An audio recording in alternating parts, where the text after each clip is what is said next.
What if the version of yourself you show to the world isn't really you? What if the person everyone believes you are, the polite, responsible, confident, agreeable you, is actually just a carefully constructed mask? Carl Jung believed that each of us wears what he called a persona, a psychological costume stitched together from social expectations, roles, and survival strategies. And if we wear that mask too long, we may forget who we truly are underneath. This is the second episode in our series, According to Carl Jung. If you haven't watched the first video about the shadow self, I recommend checking it out after this one, or even before, to better understand how these concepts connect. The persona isn't inherently bad. It's not a lie. It's not even always fake. It's the version of ourselves that we need in order to function in society. It's the face we put on for work, the voice we use in social situations, the filtered self we show to friends, family, and the internet. Jung saw the persona as a bridge between our inner world and the external world, a necessary adaptation to survive and thrive. But here's the danger. When the persona becomes too perfect, too polished, too tightly attached to our identity, we risk becoming prisoners of our own performance. We start to act instead of live. We start to impress instead of express. We start to confuse applause for authenticity. And the deeper self, the emotional, irrational, vulnerable, contradictory self, gets buried in the basement of the psyche. That hidden self becomes what Jung called the shadow. And when the mask grows thicker, the shadow grows darker. So today we ask, what is the persona? How does it form? When does it protect us? When does it destroy us? And most importantly, how can we take off the mask without falling apart? We aren't born with a persona. Babies don't care what anyone thinks. They scream when they're upset. They make messes. They pursue what they want. They exist as pure instinct and emotion. But as soon as we begin interacting with others, we are taught that some behaviors are acceptable and others are not. Think about the first lessons a child learns. Don't cry. Don't interrupt. Be nice. Smile. Say thank you. Do as you're told. Some teachings are essential. They help us cooperate, communicate, and survive. But there's an unintended side effect. We begin to believe that love, acceptance, and belonging are conditional based on how well we perform socially. So we create a persona that meets expectations. The good child, the smart one, the funny one, the helper, the quiet, obedient one. The persona is our psychological armor designed by fear. Fear of rejection, fear of disapproval, fear of being seen as we truly are. As children grow into teenagers, the mask becomes more complicated. We test identities, popularity, rebellion, perfectionism, ambition to see what feels safest. We absorb social rules from peers, school, media, culture, religion. We become actors, learning scripted roles. Student, friend, employee, daughter or son, consumer, entertainer. Without noticing it, we become fluent in the art of impression management. By adulthood, we've worn the persona for so long we don't remember where it ends, and we begin. Jung didn't demonize the persona. He understood that without it, we couldn't navigate civilization. Imagine showing every raw emotion you feel, every desire, every insecurity, every chaotic thought. Society would collapse in minutes. We need masks for different arenas. Professional persona, confident, capable, composed. Romantic persona, attractive, desirable, emotionally appealing. Online persona, curated, optimized, unfiltered. Cultural persona, molded by traditions and norms. The persona allows us to keep jobs, build relationships, communicate clearly, maintain boundaries, avoid constant conflict, structure our identity in unfamiliar environments. Jung compared the persona to clothing, a costume tailored to fit social expectations. But clothing can be changed. A costume can be removed. The problem arises when we cling to the persona as if it were our true identity, when the costume becomes a skin.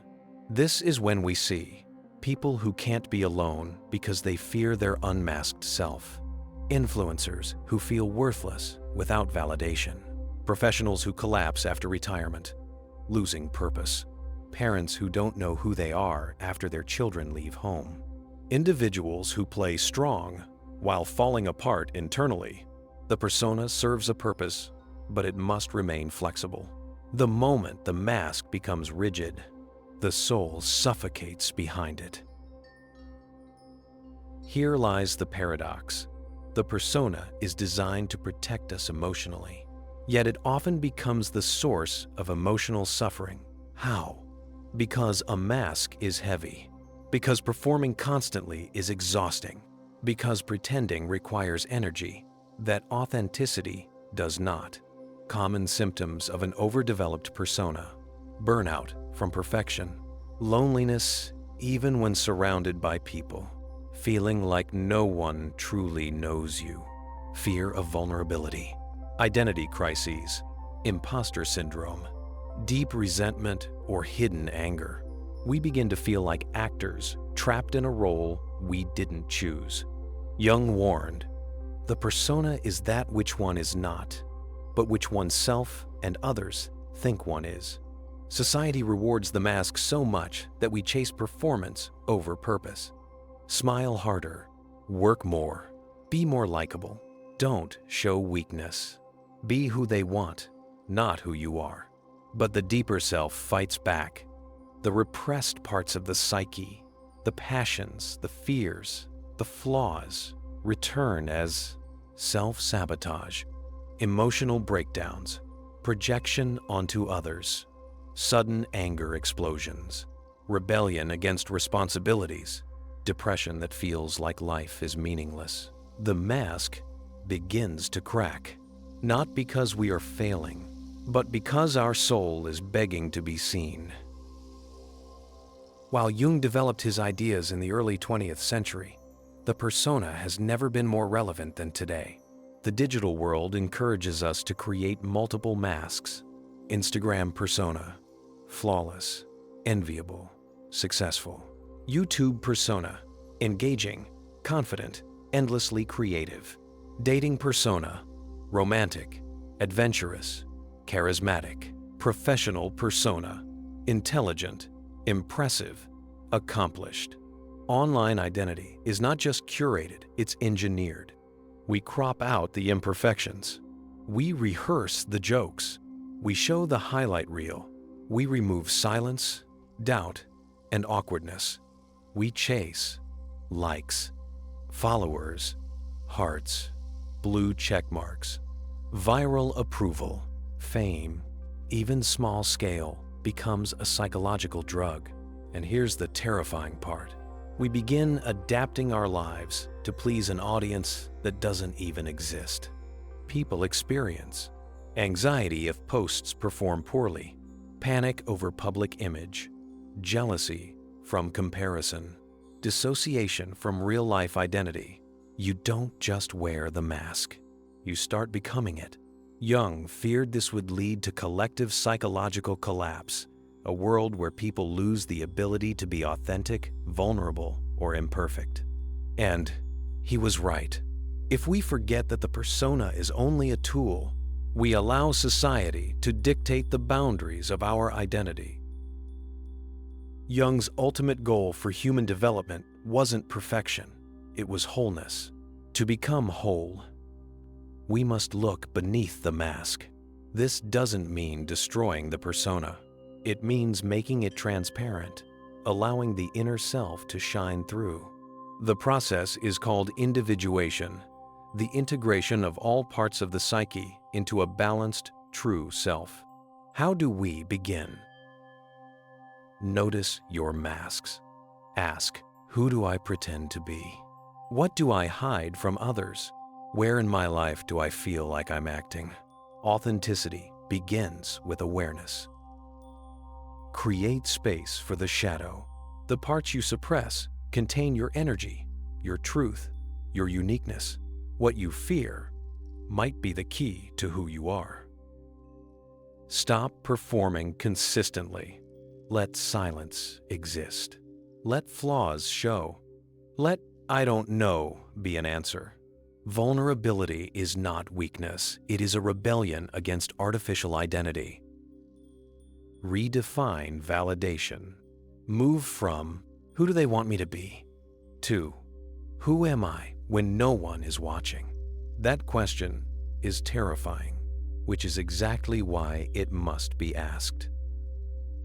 Practice honesty in relationships. True connection requires truth, not the polished version, the real one. Jung said, "The privilege of a lifetime is to become who you truly are." To become yourself is not about changing. It's about uncovering what was always there. The persona should serve the self, not suppress it. A healthy mask is flexible. You can put it on when needed. You can remove it when safe. You never forget that underneath, you are more than the role you play. The world will always reward the mask, but your soul will always crave the truth. The persona protects us like armor, but armor that never comes off becomes a prison. So here's the real challenge Jung left us with. Can you live in society without losing yourself to society? Can you balance belonging? With authenticity, can you keep the mask without becoming the mask? Your deepest fears, your imperfections, your hidden emotions, these are not flaws. They are fingerprints of your humanity. You are not your job title, not your follower count, not your reputation, not your social performance. You are the vast, complicated, emotional, imaginative universe beneath the surface. So take a breath, loosen the mask, and allow yourself, even for a moment, to be fully, unapologetically, beautifully you.